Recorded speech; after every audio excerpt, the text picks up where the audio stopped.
Welcome back, everybody, to another deep dive. Always a pleasure to be back. Today we're looking at something, a little different, maybe. It's a devotional Okay. called Worship in Obedience. Interesting title. Yeah, and it's based on Psalm 95.6. Okay, I'm familiar. But the thing is, I was reading through this, and it kind of hit me, like we always talk about worship as this spontaneous thing, Right. just like this outpouring of emotion.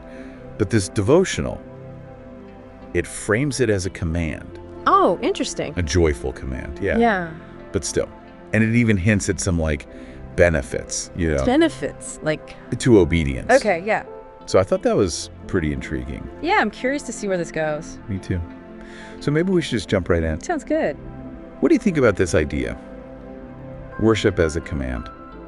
Well, I think this devotional makes a good point. If you look at Psalm 95.6, it uses all these active verbs like come, bow down, kneel. It's not passive. Exactly. It's not just about feeling it. It's about actively doing something. Yeah, like taking action. Right. And the devotional even kind of suggests that, there are blessings that come from actually being obedient to this command. Okay, so it's not just about feeling good. There's something more intentional here. I think so, yeah. The devotional also mentions that worship pleases God. Why is that? Well, Is it like God needs compliments or something? Or is there like a deeper reason? that's a really good question. I don't think it's about flattery. God doesn't need our ego stroking. But I think the devotional, and really scripture in general, suggests that true worship is more about aligning our will with God's will. Okay. It's acknowledging his greatness and submitting to his authority. And when we do that, it brings order and harmony, not just internally, but cosmically. Cosmically. I mean, think about it. God created everything, right? And so when his creation acknowledges him and submits to his authority, it's like everything is in its right place. It resonates with something fundamental in growth nature, this divine satisfaction in seeing his creation willingly attuned to him. That's pretty profound. So it's not just about, making God happy. It's about aligning ourselves with the bigger picture. Exactly. I think that makes a lot of sense. The devotional also talks about the power of worship, especially when we're going through tough times. Right. But how can focusing on worship actually help when things are hard? Well, think about it. When we're struggling, our problems can feel all-consuming, right? Yeah. Like they're the biggest thing in the world. But worship, it shifts our perspective. It's about acknowledging God's greatness, God's goodness, and suddenly our troubles start to shrink in comparison. Oh, I see.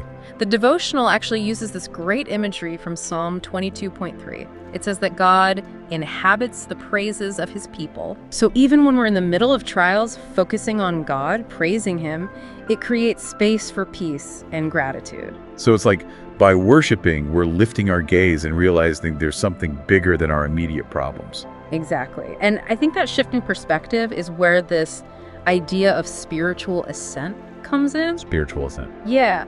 The devotional describes it as a journey upwards, like our worship ascending right into the throne room of God. Wow. And it uses this beautiful language, like we're breathing the purest of air and we're seated in heavenly places with Christ. That's a beautiful image. It is. And it's not just about a mystical feeling either. It's tied to that practical action of finding blessings in the midst of our problems and giving thanks. That feeling of being lifted up, I like that. But it makes you wonder, is worship like a one-time event, or is it continuous practice? That's a really great question, and I think the devotional actually gives us an answer. It points to Hebrews 13.15, which talks about offering a continual sacrifice of praise. A continual sacrifice. Yeah, so it's not just a Sunday morning thing, right? It's an ongoing attitude. It's a way of life. We're called to weave worship into the fabric of our lives, finding ways to acknowledge God's presence and align ourselves with his will in everything we do. So what does this all mean for us listening? It seems like, worship isn't just an emotional response. It's this powerful act of obedience that brings joy to both God and ourselves. Right. It can lift us up, it can change our perspective, and it can bring us closer to God. Absolutely. It makes you wonder, if worship is this powerful, how can we make it a more intentional part of our daily lives? Beyond just designated times of worship, Yeah. How can we make aligning ourselves with God's will a part of everything we do? Something to think about. Thanks for diving deep with us. Of course, always a pleasure. We'll see you next time.